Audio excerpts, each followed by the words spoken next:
tell you that that's two hard acts to follow, and I'm not the most glib guy. But first, I want to say, Andy, thanks for coming up. I'd like to just echo everything Andy said. The relationship with the Navy is incredibly important to me and to our directorate, and really to our service. There are a lot of things the Navy and the Air Force have in common in our world, especially we co-buy a lot of equipment together. Aviation equipment, missiles, a lot of things that we do together. At some point, maybe even terminals, when we get to the protected tactical system, things like that we're going to continue to do together, plus navigation stuff.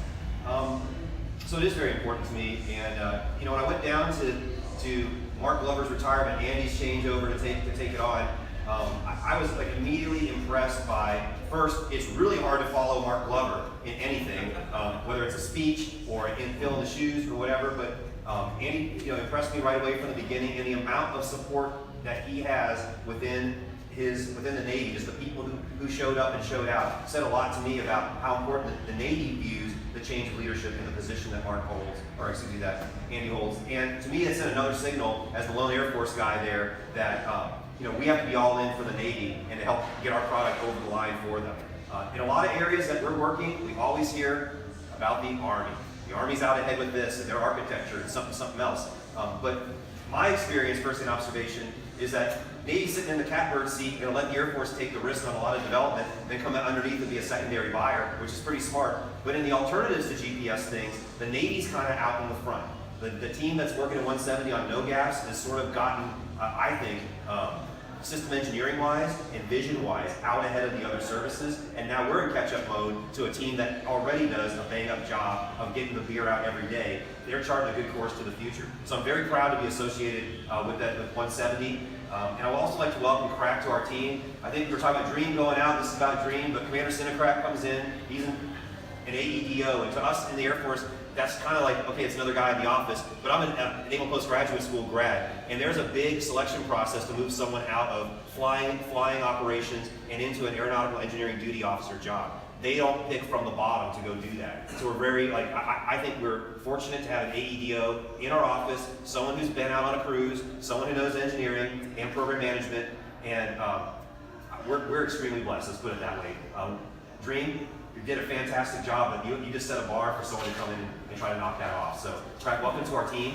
I think we have a lot of heavy lifting to do almost immediately, but I think that's good. And I hope the whole team takes an opportunity to get to know Commander Cinecrack as we go forward. But yeah, this sort of all comes back to Dream. I think Dream got here within maybe 2 months before I did, so he's been here, at least on the program, as long as I have, if not just a scooch longer. And we had an incomplete engineering baseline in this program, without a doubt. When you go from phase A and some effectively a technology risk reduction effort and skip CDR and go straight into trying to produce something, that's a big leap. And when you take a big leap like that, you might have left without all of your papers signed, I's dotted and T's crossed, which we kind of did on this program. And so we're testing our way out of the things we didn't engineer our way into. So a lot of folks here are going to do are involved with testing partial products. And that comes with the nature of how this program has been accelerated because of the need to get off Y code and onto M code. And Dream kind of helped us with getting some of the holes in our technical baseline closed. We DCP'd the contract for Hot Start. I don't know how many people say we had 5 meetings of all the stakeholders over 5 months or whatever it was, but this has been like an epic saga since I got here. And now we at least have the first version of a Hot Start on contract, and some of it already delivered out by one of our contractors.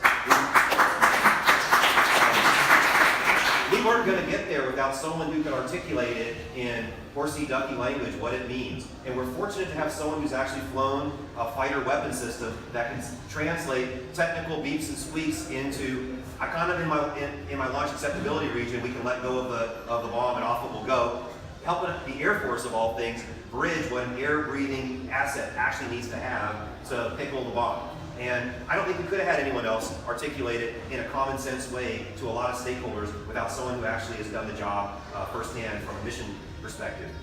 His ability to translate flying the airplane to things that are important or not important in our engineering technical baseline, to me that's been invaluable. Mr. Dunn said he always does it with a smile. That's true, there's a smile every day.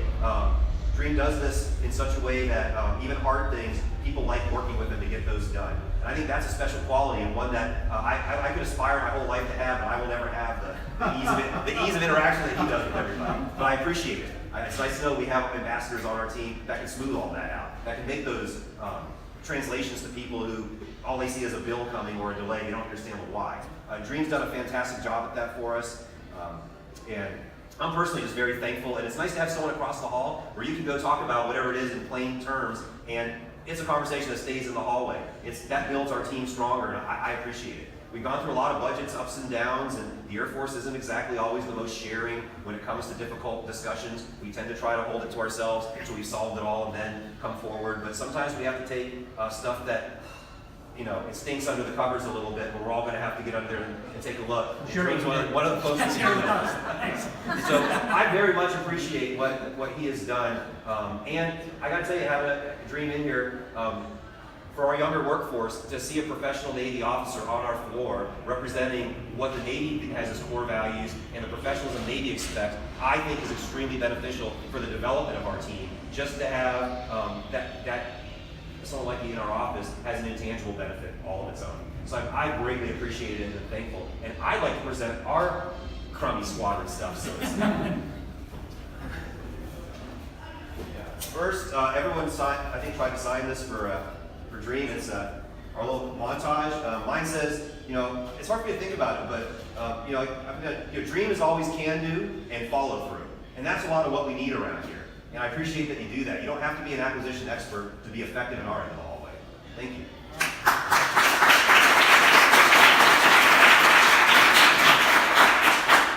All right.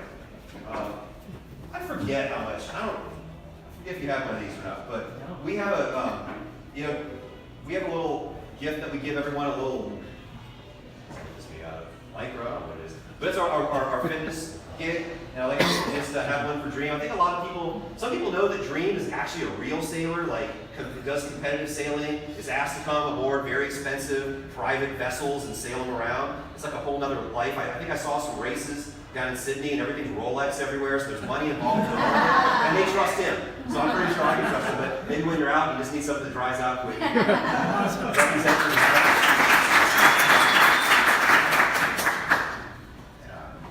yeah, this is the big one. All right. This kind of feels a little funny around the Navy. It's got an anchor and all that, but our little gift, so it just shows how much we're still beholden to the Navy. Our little gift that we do at our going aways for people that work inside the team is a sextant in this wooden box. I think that there's some people sitting here who actually have used these and would know them better than I do. And it could help me out, but fundamentally, I try to summarize it for maybe our newbies. There's enough noobs here now that I'll give that speech, but I heard Mr. Dunn earlier get up and start talking about Viking sailing places, and they still don't know how a Viking got from point A to point B, but they surmised that they had a birefringent crystal called iolite that they could hold up even on a cloudy day. When the sun up at the high latitude, sometimes you don't get a lot of sun. But by taking two sightings with a birefringent crystal and effectively they could correct out atmospheric distortion with that, they kind of knew what the position of the sun was relative to the local horizon. And that gave them an idea of at least if they were on the right latitude. Longitude is something, it takes a clock or another kind of measurement. Are we there yet, Dad? No. Are we there yet, Dad? No. I'm sure that happened in the Viking boat a lot if they didn't know how to do latitude. But they at least knew if they were high enough or low enough relative to where their target was. But getting there, I'm not sure. They're not all exactly positive yet. But later on, much later in the 1700s, the British started working with effectively a sextant, which is a 60-degree arc. 60-degree arc, 6 times those is 360. And it was Dr. Hadley started working on this in about 1731. Isaac Newton wrote about it, but it was perfected somewhere in the early 1800s for sailing. Prior to that, they used a backstaff and some other tools.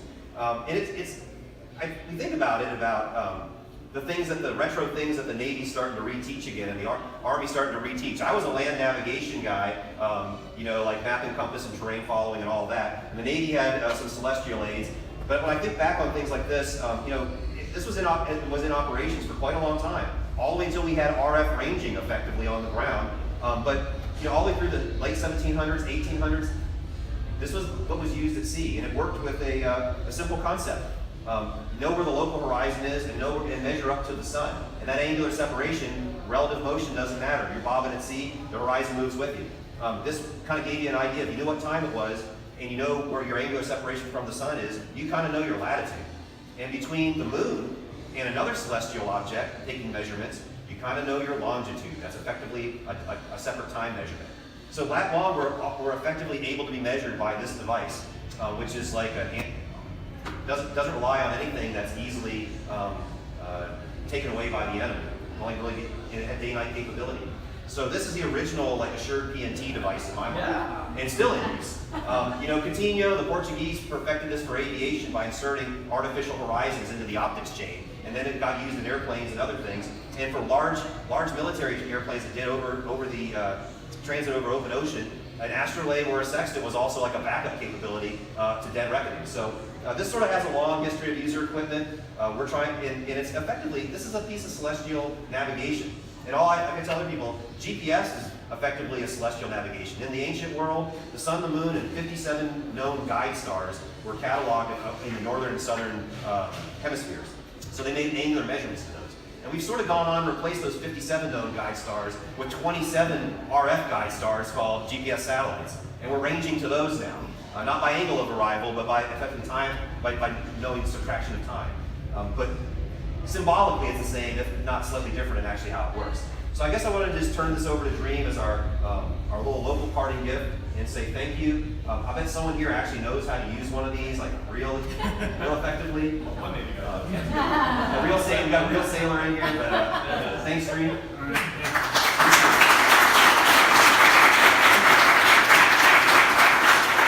Before I drop off the stage, just for everyone here, I'm thankful. I'm glad Dream picked this venue. It's actually the second time I've been here. This used to be a place Air Force people went to in like the 90s when there was it was like a dungeon. I was told I didn't go, but they all drank here. We had meetings here. It wasn't in like shag carpet, not nice. But now they've redone it. But for folks who are here, just to take a step back moment, David Talichet, the person who founded this restaurant, was a World War II B-17 pilot and just had a love of aviation. So that's why you see all of this stuff out here on display. The original owner was, flew in an aircraft that, like, the return success of any aircrew there was extremely low. Most of the airplanes that are here from the World War II vintage, if you read, were effectively just salvaged out of the South Pacific. So there's a lot of Navy heritage that's out here from carrier-based aviation.